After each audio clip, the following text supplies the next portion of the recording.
Hello and welcome to the Visionary Leaders Collective podcast. My name is Aisha Harley and I am one of the founding members. Our community gathers every Monday at 10 a.m. Pacific time for insightful and educational conversations. If you miss an episode, you can catch us on YouTube, Apple, and Spotify. Stay updated on our community offerings at hellovisionary.life. You can subscribe to our weekly newsletter and text reminders, and your 5-star review would mean the world to us. Today, we have the privilege of featuring doTERRA leader Joy Bernstein and her beautiful daughter, Gracie. Joy and Gracie and I connected at the doTERRA convention last September. And as Gracie shared her story, I was deeply moved and inspired by her brilliance, her tenacity, and her resilience through challenging times. It's a story that resonates with the struggles many teens are facing today, and I believe sharing it can offer both hope and solutions for others. The impact of recent years on teens' mental health has been staggering. Today, Gracie will bravely share her journey of overcoming depression, anxiety, and self-harm amongst a challenging separation, custody battle, and the isolating effects of the pandemic. Joy is a doTERRA wellness advocate for 12 years, and she will provide valuable insights into supporting struggling teenagers in today's challenging landscape. Joy and Gracie join us from San Francisco. Joy shares doTERRA with households worldwide, and Gracie is a sophomore in high school and a graduate of a DBT program. We are so delighted to have both of you with us today. So I'm going to hand it on over to you, Joy. And again, thank you so much for being here today. Thank you, Aisha. It's such a pleasure and honor to be able to join you all and just share a little bit of our experience. And we're hoping that this will reach the right ears and be able to, be encouraging and give hope and tips for people who are working through their stuff right now as well. Yeah. So I remember Aisha when we were both about to walk as platinums at the doTERRA convention. How many years back? It must have been like 8 or 9 years back, and that's when That we was a met. whole other lifetime ago. A whole other lifetime, and that's kind of really where our kind of the start of this began. When I first started doTERRA, I had been kind of separated from Gracie's dad for a few years and kind of raising Gracie as a single mom. And I did a lot of personal development work in order to be able to, be in a place where I could really jump into doTERRA and build it as a business and create some success with it. And during that time, I was, wanting to reconnect in a positive way as a family, and ended up kind of going back to that relationship with her dad, thinking at the time that even though it hadn't worked before, and that, maybe the growth that I had done would help to make us be able to be a family.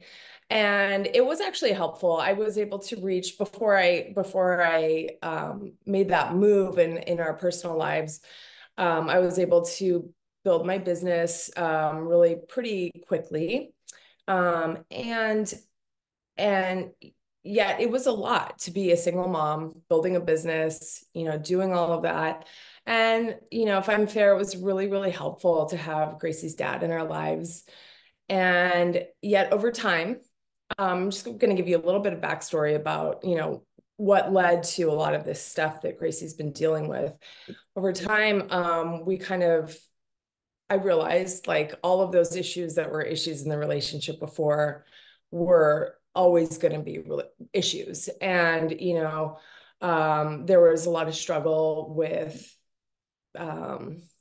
substance abuse. And it became apparent to me that it was not a positive thing for Grace to be witnessing me in a relationship where I was not really being honored and being supported. I wanted to be able to model something better for her and even for her younger sister, who I was helping to raise at the time as well, her half sister.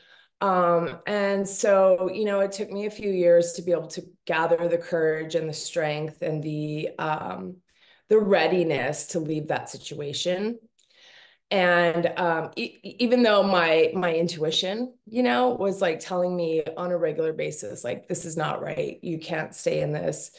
And I was afraid, I was afraid because I knew that when I had tried to leave before, her dad had used kind of like the court system to control me, basically, to control the situation. And it was a high conflict kind of a personality that he has, and so I finally decided to do that, and sure enough, that's what happened again. Is that he took me to court and tried to get full custody of Grace, and that just wasn't.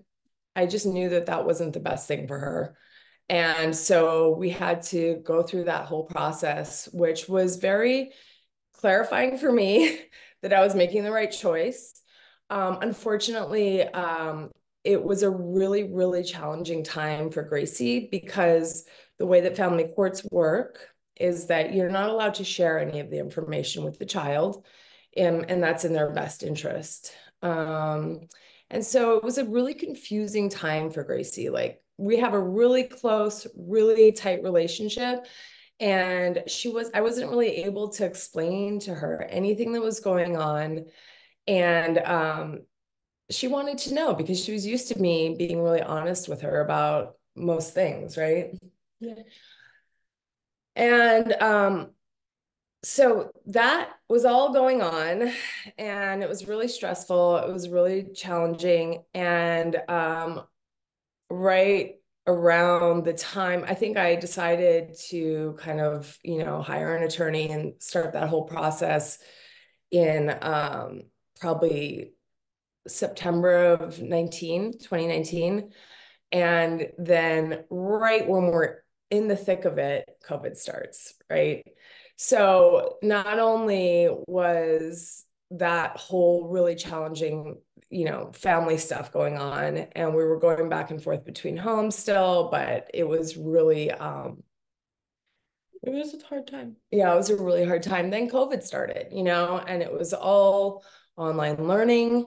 There was no parental controls that you could put on the school computers. And so most of the kids, I know Grace was like, a lot of the times surfing social media, a lot of the day. And I think that had an impact. What do you think? Yeah. On your outlook and just not being able to leave the house. We all know what the lockdowns were like. That was not fun. They And were very intense in San Francisco as well. They put a lot of extra precautions because of the city's populations and just the dynamic of our general environment. right, right. So we were one of the first cities to close down. And one of the last to open up, I would say. Yeah. Yeah. So how many months total would you say that you were I not don't in know. school? I left for spring break in sixth grade and I came back in eighth, but we wore masks for all of eighth grade.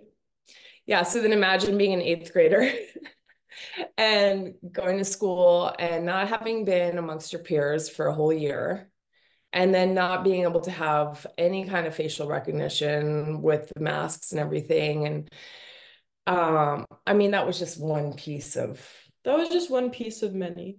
yeah. Yeah. So that's just like the backstory. Do you want to kind of talk a little bit about what was going on for you at that time? Yeah, I think honestly, if I had to choose one thing that it started off with, like if I were to say like my life started going downhill at this point, like as like the most general sense, it was getting a phone in fifth grade. Because I started going on Instagram all the time. I would be like, oh no, just 5 more minutes, just 5 more minutes. I don't think any kid that isn't going out needs a phone. honestly. Like phones are great, but ever since we have made the decision as a family to actually get me a flip phone, I know a lot of people might not like me for this, but like I do have Instagram on the flip phone. Honestly, if I really want to, I can go on Google, I can type in Instagram, I can say, okay, let me DM one person, let me check this. But it's not important like that for me personally to have that connection with social media because I find that it's not really just not a connection. And Yeah. and through having social media my entire adolescence, through having it in quarantine, I barely even used social media in quarantine like other people that I know. I have friends who are doing so much more horrible things than me on social media during quarantine.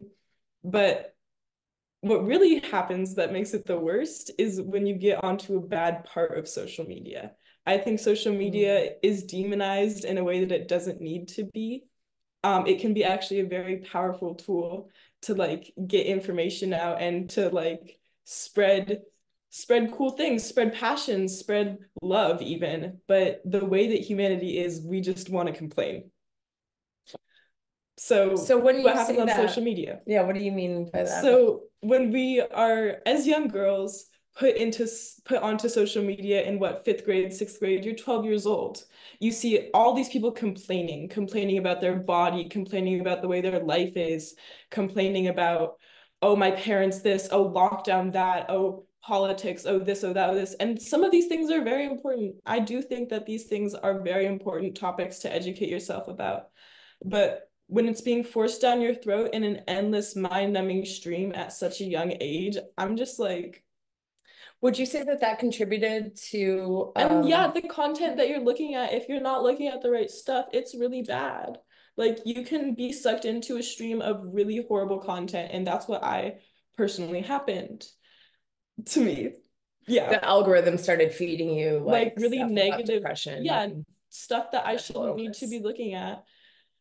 And, through that, I started struggling a lot. I started getting into this loop, I would say, of like, oh, well, I'm so depressed. I should do this brash, like this like crazy impulsive like thing to get attention and get people to know that I'm depressed. And like I was so horribly suffering. And I'm not saying that any attention-seeking behavior is just that, because all behaviors are caused.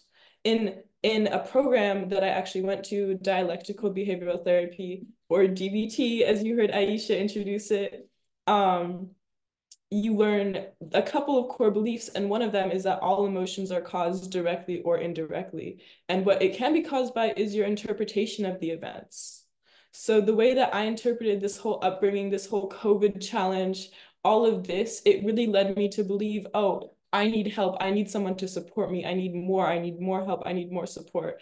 And because of other challenges at home, um, like helping take care of family members and other family members, and because of every challenge where I wasn't Meaning getting, like your little sister and like having my little to sister and my grandmother who's actually sick right now, um it's just a lot to have to deal with this, and I'm feeling like, oh, I'm not getting attention from either side because there's so much attention being put into this like separation custody thing. I didn't know where to get this healthy attention from. So I ended up being hospitalized on and off, cycling through probably about 5 times.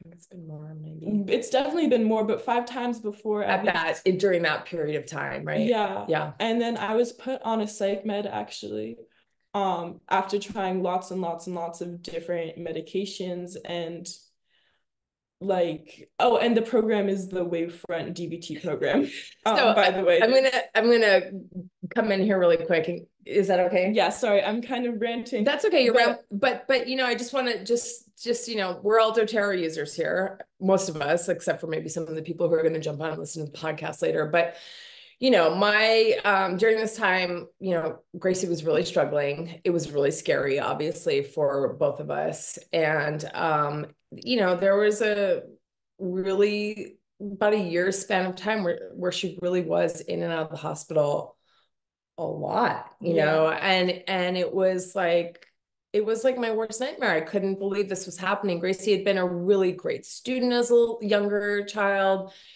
so sweet, so smart, so resilient, and she was really crying for help. You really needed things to change. And one thing that I'm an advocate of is hospitalization is not the answer. It Definitely not. But And I was begging for help. I was reaching out and I needed help. I well, needed that's what the system offers. That's Yeah. what our medical system offers in a crisis, right? And really, that's a kind of cover your butt kind of a strategy. And I will say that it kept you safe. Yeah. I will also say that it introduced Gracie to a lot of kids who were, maybe not the same kind of influences as she'd had growing up. So that was also really interesting to experience as a mom. Like, yeah, coming out of this year-long period of time where everyone's isolated, yeah, I wanted to let her be able to go and hang out with friends that she had made. But she's making friends in these stays, in these hospital stays. So, these kids had issues as well, like really serious issues. And so it became this kind of like feedback loop. And the putting Grace on medication for me was like a real, I really was not wanting to do that at all. I'm much more naturally oriented. My first choice is to always find the natural solution. But what was happening was that, she just needed relief from what was going on in the moment. So um I went ahead and with her and her doctors made the decision to try these different psych meds. And would you say that you are glad that you went on, did that? My medication, I would say, saved my life. Like in the most holistic and broad sense, it helps me regulate my emotions better. It helps me see the bigger picture. When I first started it, I would describe it like people would say, "Oh, I'm at the end of my fuse. Oh, I'm at the end of my rope. Oh, I'm at my wit's end." I'm like, it makes the end farther away. Like it makes your fuse to your stick of dynamite of emotions, it makes it so much longer.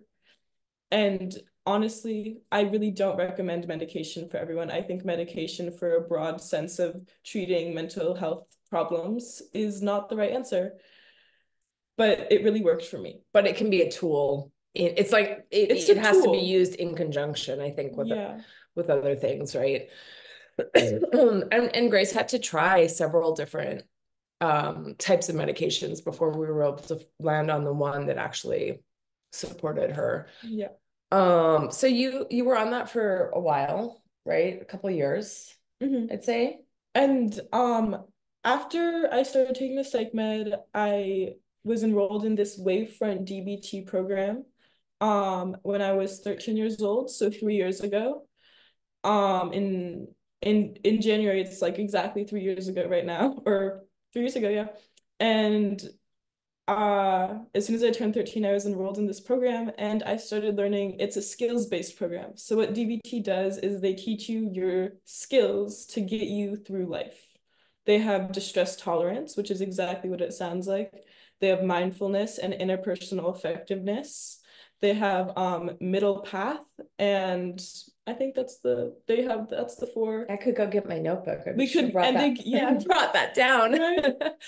But through these skills, they Mhm. have different, like, I guess you could call them acronym skills, but they incorporate different exercises into one skill to treat one situation. And just a like synopsis of DBT, it's like one of the most evidence-based kind of mental health programs that's approved that are approved by insurance, Yeah. basically, for people who have emotional dysregulation issues. Yeah, and it's if you know what CBT is, it's basically a cross of CBT and Zen mindfulness with dialectics thrown in. CBT is cognitive behavioral therapy. And what was really cool about the DBT program It's and is it's a family program. it's a family program and you're working on it together. And through the skills that we're taught, you can incorporate natural health and oils. Part of the skills has the AA component of finding God in prayer. Personally, with the oils, I share like I share them with my spirituality. I've been practicing putting the blue lotus oil on my third eye with meditative, like while I meditate in the morning. I've been practicing like just taking deep breaths and making diffuser blends and like using that as a therapeutic, like ritualistic thing rather than other destructive ritual things. And like there's one of the skills that you might talk about is ABC please. There's all these crazy acronyms in DBT, but we don't even need to get into that right now. But the essential of ABC please is to repair your biological vulnerabilities.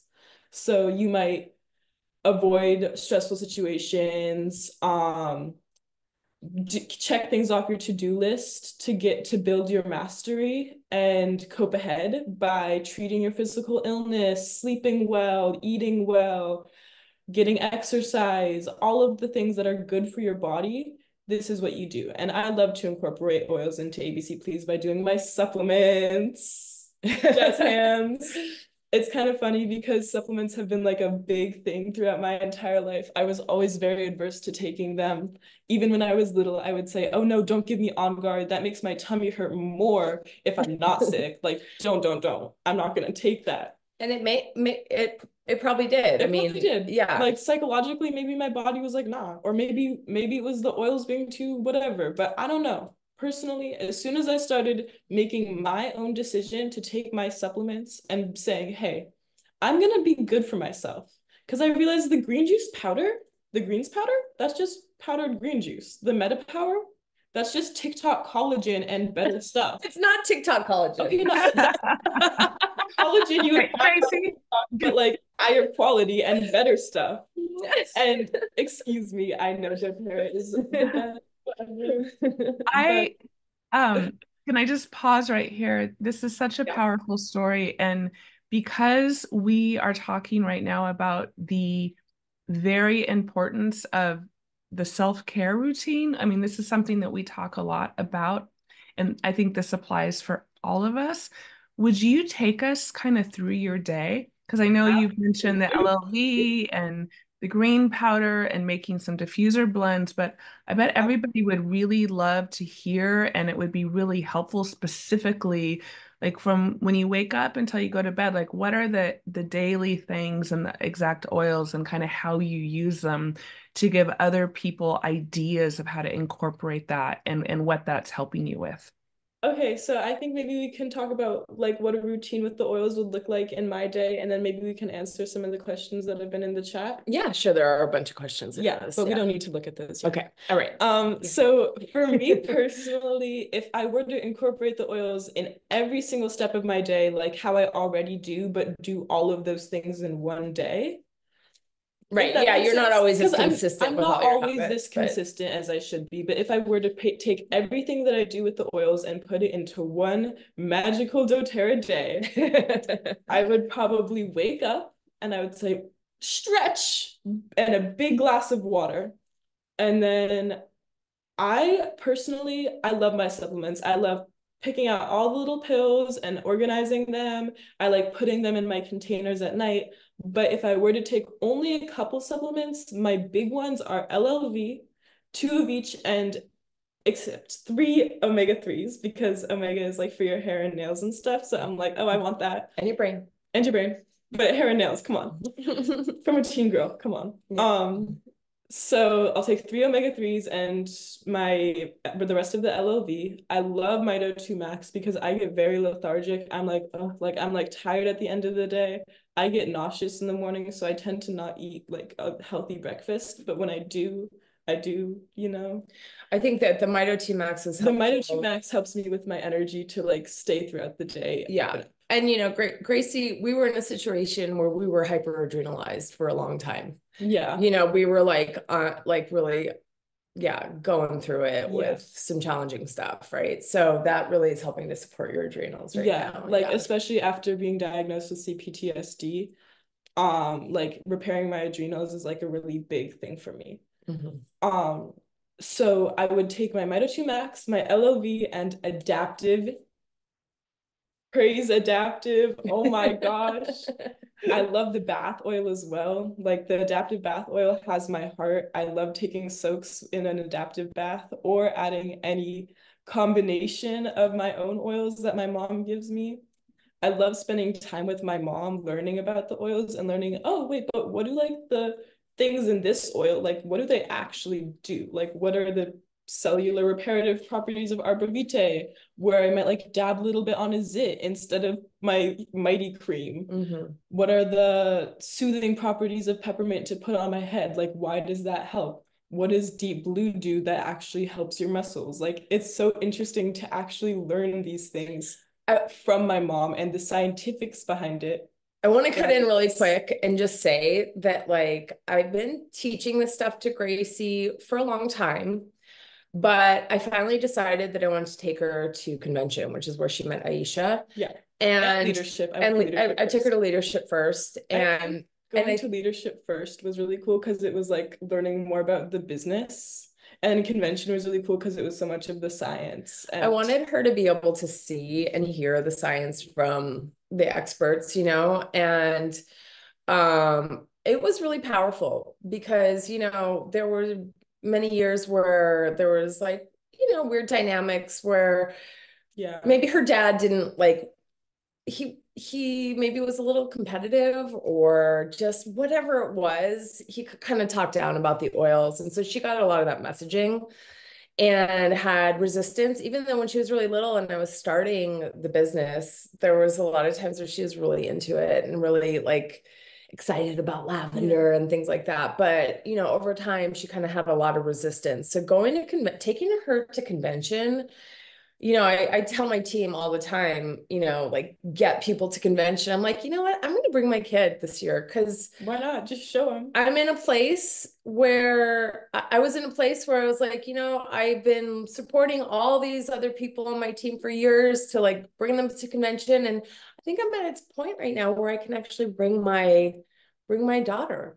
So I did, and I think that was really instrumental in really her wanting to learn more about the about how the oils actually work. She saw like I think a light bulb. Yeah, it was really interesting to see not only these like because I really so admire my mom and her passion and like everything that she puts in to life and to the oils and to me and to our family, and seeing how other women and men, but mostly women across the world and across the country come together into like this one place and just share their passion for oils and for natural health and for like something so like bigger than them to share these oils with other people. It was really empowering and like cool to look at.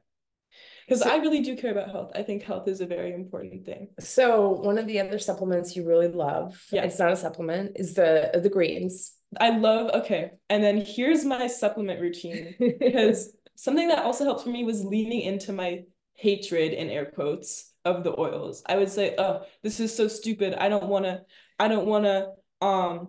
do my supplements. This is so health. Like I'm not healthy. I eat hot Cheetos. But then I would be like, wait, but what about my skin? What if I like did like, because I would see these girls on TikTok, I would see them drinking their green juice with their glowy skin, and I was like, wait, but I kind of want that. We have all that stuff in our house. We have all that stuff. Like, hello. So I take 1 scoop of the greens powder and my meta power, and I put it in a very like maybe a 1/4 cup of water, and I shake that up with a blender ball, and then I take that as a shot of like a juice shot, and then I put a big PB assist into a big thing of water, like big, and then I drink all of that water instead of taking the green juice in a powder, because I don't like taking the green juice as a big drink. I find it tastes grainy and I'm just not about that. But I love it. Like take it in a shot. It's down. You're easy. You're done. And then I have my big thing of PB Assist to get all of my water in so that I'm not dehydrating myself and putting that stuff into. You're talking about the sachet. Yeah, the sachet. I love taking PB Assist before meals. I love taking Meta Power with my meals. I don't love drinking Meta Power. Just not my thing. The flavors are just not my thing. But my mom, you are all about that Meta Power, girl. I am. What about for bedtime ritual? Okay, for bedtime rituals, before my mom comes to give me my medicine, I love to like wind down and just be like, okay, like maybe I'll put on a show. Like I will fill out my journal log. I might take off my makeup and do my skincare with the Rose Hydrosol Mist, which is one of my top tens. I love putting the balance hair oil in my hair also. Like it makes my hair so shiny and soft. I'm like, ooh, and it's like nice for breaking the cast because I actually have naturally really curly hair. It's just for everyone looking on video, it's blow dried right now. But when I like have a cast in my hair from gel, the balance hair oil really helps to break the cast. And also I like to do diffuser blends. I like to mess around with different like earthy scents layered with like citrus or flowery floral scents to like really make my own blends. And my mom says that I make good blends. So Yeah, you've been enjoying what? that's to you haters. I was like, are you wearing patchouli? That's so, Yeah, I don't know. And she's been working with a lot of those sesquiterpene oils. It's interesting that she's just intuitively drawn to those. Yeah, I really like the more like what was that like elevation? I really like elevation. Yeah, that's interesting Yeah. because you didn't used to like it. I don't know. Yeah. So Every 7 years, your entire body regenerates its cells. and also I think what happens, as you start to use products more, your body, what I always find is like my body becomes Like it starts it to likes like it, yeah. once your cells start like, being It's like how people with allergies have it tastes bad. The food will taste bad to them if they have an allergy to it. But once your body realizes, oh, wait, but this is kind of good for you. This is helping me. I feel like it kind of like learns to like the smell or the taste or whatever. Like the same with like veggies and stuff. And stuff. So I think it's time to answer questions. Do we want to do that for a second here? Take a little. Sure. Well, first of all, I want you to know that we are electing you to speak at the next doTERRA convention. Oh my God. Can I And gush over if you you could for a read, moment, everyone? Can everyone just be like, I cannot believe you are 16, Grace. Okay. You are so beautiful and poised and wise, and Thank what you you. have learned and incorporated and taken in. I just want to congratulate you so much. Thank you. I Uh, really appreciate that. I'm I'm overwhelmed. Oh. Um, from someone, on the other side of 50, it feels to me like this difficult journey and this difficultness that you have been working with is very purposeful. And for someone at your age to be having the wisdom that you already have and the flexibility of what you're working with and how you're adapting so much and just being open to using tools and the therapy and working with it, there's so many adults that don't even do that in their whole lifetime. I mean, So I figure you kind of start to lock in at 18. I should probably get to where I want to be before that. yeah, Well, start getting solidified. yeah, and it's like it's been an ongoing thing, and being able to find this DBT program and have the opportunity to do it. It's a really well-respected program that we have here. And it's the DBT Wavefront program at UCSF. Yeah, so you can Google that if you want to learn more Okay, about it. yeah. In the chat. Yeah. What's Can really you speak to that? I'm sorry, I don't want to cut you off for a second, but I was wondering, I don't know if Grace, if you feel like speaking to you said you're not an advocate for hospitalization, and yet is that what helped you to come to that program? I think one of the issues for people in real distress while they're really in that place is just getting to resources, into finding a program. And so to me, some of the upside, there can be so much difficulty with, I can imagine, about hospitalization, but then being resourced, perhaps, was that helpful in connecting you there? I mean, honestly, I can speak to that, but you go first, and then I'll talk about how we found that. I would not ever call myself an advocate for hospitals when not in active crisis.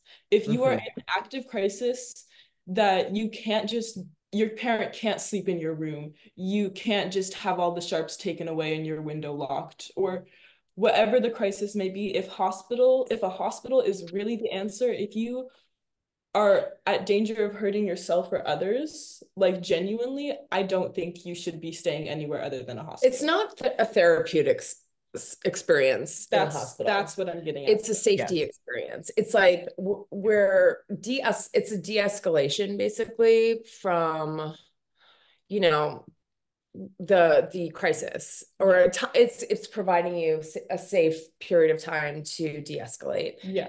But then the real work starts after the hospitalization, right? Yeah. You know, people will call hospitals therapeutic, but they're really not. And when this whole process started, we had Kaiser. And Kaiser is not known for their excellent medical health coverage, and and so basically what they were offering in terms of step down from the hospital, we tried it, and we did it for gosh, let's see, I guess it was like the entire 2019. Yeah. And then in 2020, I was doing a ton of outside research. Okay, what do we do? What's the next steps? And Grace was going to these like kind of step down programs, and I was getting feedback from the therapist that she needed she needed trauma work. And so I was doing research into different modalities and different things available. And I don't remember how I came across the DBT thing, but I think one of my therapists had recommended it. Yeah, said she had good experiences with it. And that was a private therapist. Right. Yeah. And she was just saying basically, like, Gracie's amazing, and I think she needs a next level of care. Like, she's not responding to this one-on-one therapy. And she suggested DBT is really comprehensive, and it provides training for the family. And so I had to switch from Kaiser. So in 2020, I was able to switch from Kaiser to Blue Shield. And that allowed us, because basically Kaiser wouldn't pay for the DBT. And it was like really prohibitively expensive to do it without having insurance pay for it. And, Kaiser incorporated a lot of the DBT kind of, philosophies into their group therapy, but it just was very ineffective what they had to offer. And so rather than going through trying to like get a whole, single use case thing with insurance and everything, I just switched over. And the timing of it happened to work out because DBT is for people who are 13 and above. Yeah. And Grace had just turned 13, when we were able to switch over. And so I put her on the waiting list for about 6 months. When she was 12, she turned 13. We started the program, and you were definitely the youngest person. What it is it's like weekly you do a skills-based family group. So it's all the kids, all the families, and you're learning these different skills-based modules, mindfulness, distress tolerance, all of these different tools that you can use and ideas of ways that you can help to regulate your emotions. And it's a lot of information it's just a lot of emotional intelligence training, really, is what it is, so that you can start to recognize what's happening when you have dysregulation. So it's been really helpful for us to have this like common language that we can refer to. Yeah. And these skills that we can, both implement, because obviously Grace didn't turn out this way on her own. There's biological vulnerabilities, and then there's also, it's like the biosocial theory is what they call it in DBT, where you are affected by your biological vulnerability to emotions and how you experience emotions, because we all experience the same emotions. It's really just about how you experience them. But then there's also the social aspect where, you know, if you have been exposed to traumatic events or chronic invalidation, as they might call it, right, where you're just constantly being told, no, this is bad, you're bad, what you're doing is bad, or your emotions are wrong, bad, or your emotions you're not are allowed to do that, yeah. right? Yeah. Then that can, both of them play equal parts, right? In these issues that arise. So yeah, so getting into, you know, I'd say like if you're somebody who's struggling with this Yeah, kind of stuff, especially like really powerful emotions, because I think there's a lot of different problems that our youth today are facing, but what I've struggled most with came from, it started with depression, really. It started with like low level depression, and it just keeps snowballing until it's bigger and bigger and bigger. And my biggest advice is to nip it in the bud. yeah. And you know, if you're, you know, if your insurance isn't going to pay for what you need, maybe look to, you know, I would say you got to do what you got to do Yeah. to get the help that you need. And, you know, I think in a way it was good that you had to have those hospitalizations because it helped us to understand that, yeah, this is not enough. Yeah. You know, we need to take next steps. And you know, it's a process. And what I told Aisha when we saw her at convention and we were chatting is like, this process is very nonlinear, Yeah. right? So we're actually coming back into doing DBT again right now. So Gracie has made so many strides and has like transformed her life in really impressive ways. And we still have issues. You know, it's like we're both doing so much better.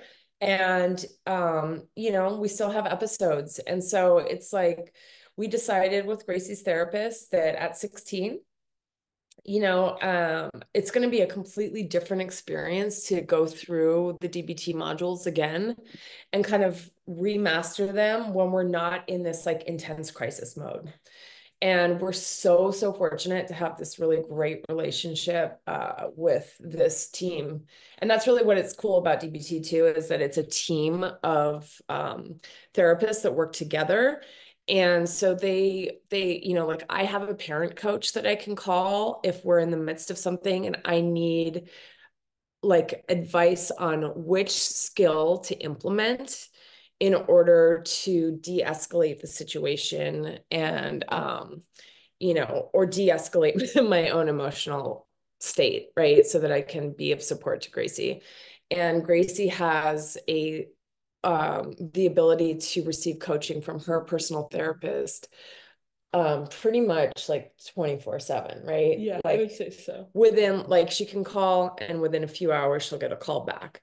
So it's really comprehensive support. They make collective decisions. The team does, the therapy team, you know, in terms of like how everything works. So I can't recommend it enough if you have that access to that resource in your area. It's a really wonderful one. So which oils were helpful for me as a mother going through this? Well, it's a good question. So I love the emotional oils, the emotional aromatherapy. I found that Console was like a really helpful one. I mean, there's been so many kind of stages in this process for me. There was, you know, it was funny because once I got full custody of Gracie, I thought everything was going to become so much easier, and it just got harder. You know, it just got harder. And so, you know, there've been so many periods of like different things that we've gone through in this process. And one of my go-tos is always Elevation. I know we don't even sell it anymore, but it's one of the ones that really calms my nervous system so powerfully. I think that might be because of the Melissa in it. I also really, you know, that's Aaron's asking if we incorporate the aroma touch technique or symphony of the cells. That is not something that we have been incorporating, but I have been thinking about setting up my massage table. We also moved right in the midst of all of this. So we bought a house and we moved right in the middle of it all. So there was just like so many stressors happening nonstop, right? And I have been thinking that I really would like to start incorporating the aroma touch and, on a regular basis in our household, that everyone will benefit from that. So that's a great suggestion, Erin, and it has been on my mind a lot. And I will take your suggestion as well with the Symphony of Cells. I actually haven't done those classes, and but I've heard so many really wonderful things. So that's a great idea too. I love the adaptive. I think that the supplements and taking the supplements on a regular basis just helps to increase resilience. And, when our self-care game is on, it's leads us in the right direction. Like it creates momentum in the right direction, And so, yeah, I'm not always consistent with everything I should be consistent with either. And sometimes you can just, let yourself get sucked into that negativity vortex. But yeah, to be able to have the tools to be able to reach for, I love the florals, I love jasmine and rose for opening my heart and, reminding me to just, have experience the joy and the pleasure in life. I love the vetiver and the patchouli and whisper really helps connect me into my feminine power. I really have been loving whisper. Yeah. And the allowing things to come in that are supposed to be coming in. So yeah, I just really kind of like jumping into the self-care thing. I think whenever we're having a hard time is like one of the best things we can do. Yeah. Oh, 100%. I know we have a few minutes left and we have a question from Mika. Right. And then I know we have a question from Erin. So Mika, do you want to hop on and ask your question? Oh, hi. So, Dr. Mika here, and thank you so much, Gracie and Mom. This has been, it's so, Dr. Josie said it's overwhelmed. Did you say overwhelmed? I'm not sure, but you went through such a trying time at such a young age, and you have so many tools, and it's amazing. You must look at the planet going, they all need DBT, Mom. Like the whole planet needs to go to wavefront. You are incredible, and the world is your oyster for whatever you want to do, because you have all these tools that even I don't have, but I need. My question was answered. So it was just about the steps that you went to, like, did Kaiser send you to DBT? That was, I just didn't know how that went, but it wasn't that way, but you answered it. So I don't want to take up any more time.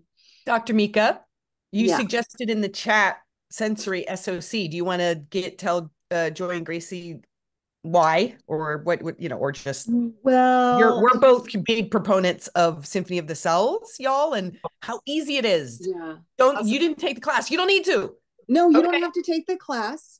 And Joy, I have videos on our website on how to do it. Thank you. Awesome. And you go there and you watch that whole Symphony of the Cells page. It's on the Visionary Leaders one, and it's so easy. Awesome. You can just put them on the bottom of your feet.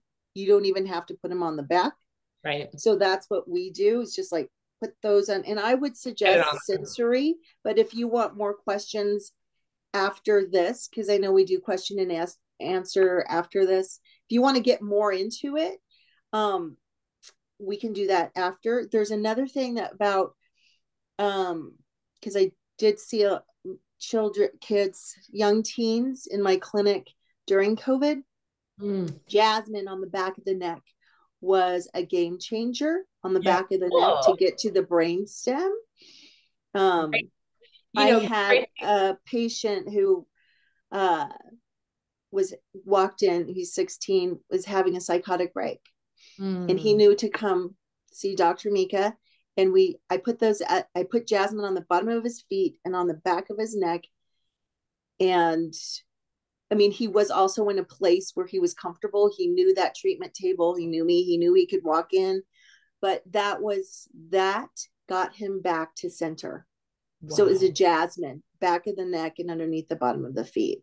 That's amazing. We just had an experience. I had that kind of there was a jasmine roller in the car, I think. That's what I used on him. Yeah. Yeah. It was the one that was the distilled jasmine that we were, that really special one. Wow. I had a little, like that little sample we had received. I found it in the car and I was like, ooh, and I passed it out. And tell them what your experience was. So I just I took it off of my mom's hands. Like she just gave me her hands and I took it off and I was like smelling it and I was like, whoa, it feels like glitter was just shot at my nostrils and I'm inhaling it. Like I feel so good right now. Like this is the most wonderful smell. You always love the jasmine. Yeah. What is that smell?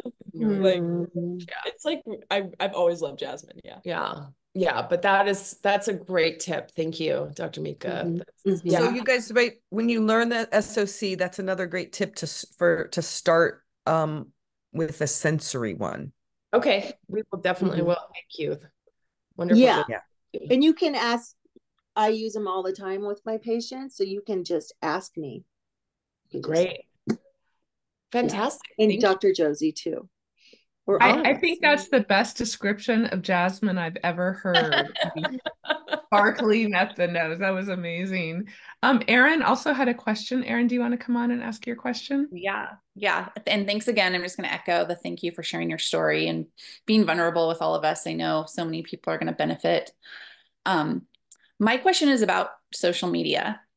Yeah. I'm curious from your point of view as a teen, what would you say to other young people about learning to deal with social media healthy? Or do you have a message for parents?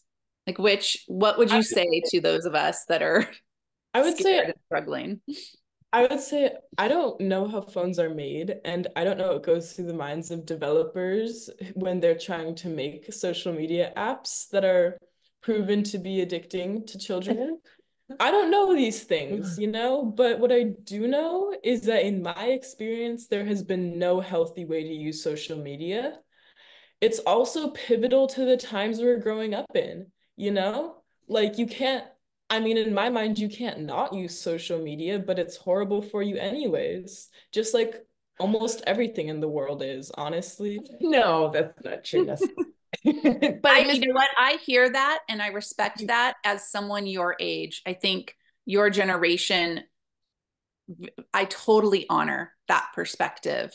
And it's just hard to fit in with your peers if you're not at least have an account on Instagram where you can see things. But also if you're only hanging with peers who want to talk about the newest trend on Instagram, maybe they're not the most quality peers. I don't know. Am I hearing you say that the importance is to fortify your own, I guess everything you're learning in DBT, fortify your own skills so that you can handle the influence of social media? Yeah, and also don't use social media as a relaxer. Use it as a tool. Social media is a tool, not a fun. It shouldn't. Social media is to reach out to your friends and maybe post a picture to make your ex-boyfriend jealous. I don't know. But it shouldn't be used to and you see those 10-year-olds you see those 10-year-olds running around Sephora messing up all the retinol serums, trying to get their skincare fix because they're seeing it on TikTok. Wow. You see the Andrew Tate misogyny, young children boys who are oh, I hate women, I'm a wife beater, oh, da da da da da.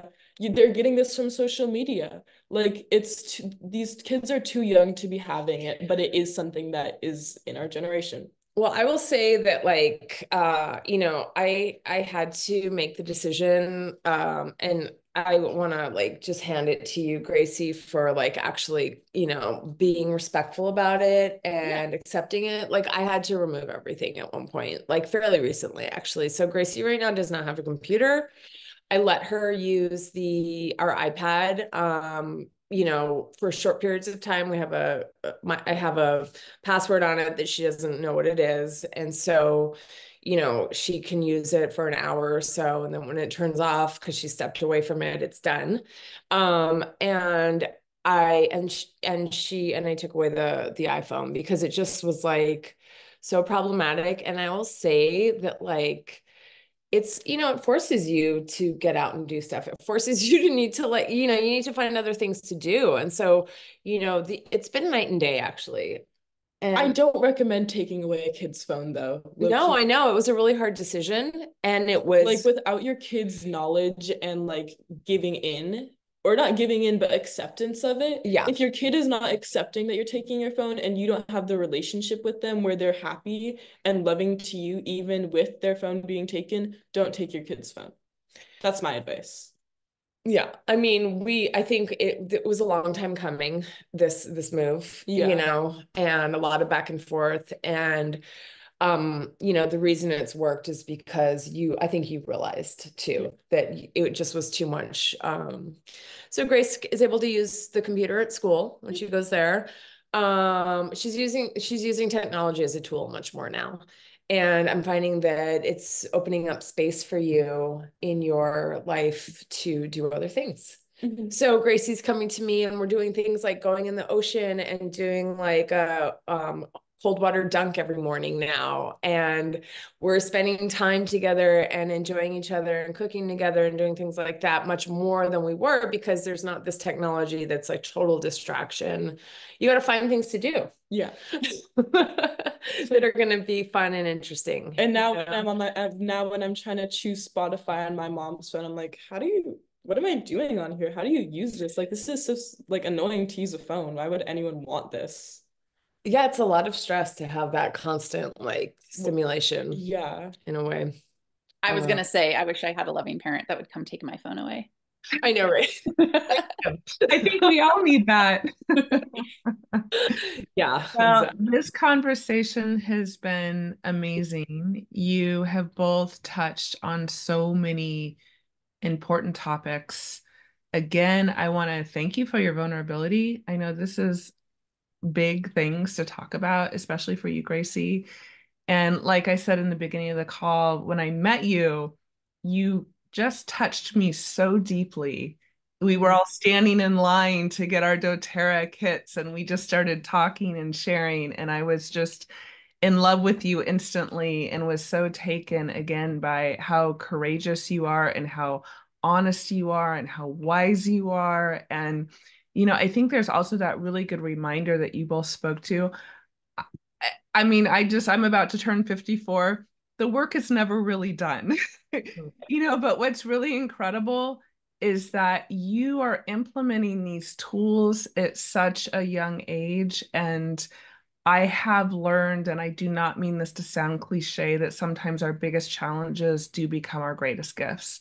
And then when we can go out and share that story and share that ray of hope and share that light and share those tools, that can oftentimes be a lifeline for somebody else listening, even if they just take one tip from what you shared that can make a difference for their life, and also to realize that they're not alone, because so many of us and our teens, I know, are really, I know so many people that have teenage children that are suffering so much. And it's just absolutely heartbreaking for another person your age to hear your story and hear what you've gone through and hear where you are now. Like that, my love, is so important and so inspiring. So thank you, truly, from all of us, from our Visionary Leaders community, and from the bottom of my heart. Yeah. I'm getting emotional. Thank you so much. For really being here and sharing and opening up and being willing. And I'm just, I'm just really so grateful to both of you. So thank you so, so, so very much. I'm so glad we could. Before we wrap up, do you have any last bit of things or a piece of advice or anything else you want to say before we end our call? Spread love. Like just to everyone, like to your kids, to the barista at the coffee shop, to doTERRA, to everyone, just spread love. I love that. Absolutely. I 100% agree. You know, I will wrap this up with that concept that we can either live in love or we live in fear, and it's one or the other. And that as much as we can all choose love in every moment, that in itself will be so healing for all of us. So again, thank you so very much. Thank We hope you. you all have a wonderful day. And if you all want to join us next week, our lovely Erin will be sharing, actually, this will be a great continuation about talking about aromatherapy and supporting your emotions. Erin, is there anything you want to say about your call next week?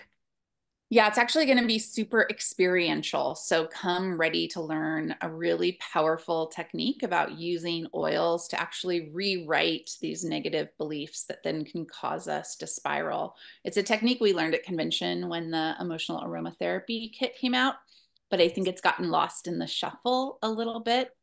And I'm just really excited to share it with you. It's helped me on my healing journey. And if we can get more people knowing how to use that simple technique, we can change lives. So see you Erin, next there's week. a question. Are there any oils we should have for next week in particular? If you have the emotional aromatherapy kit, that's the kit it's designed to work with. But otherwise, just have a wood, a mint, a floral, and a citrus. Perfect. Looking forward to it. Okay, thank you, everyone. Have a wonderful day. Bye. Bye-bye. Thanks, everyone.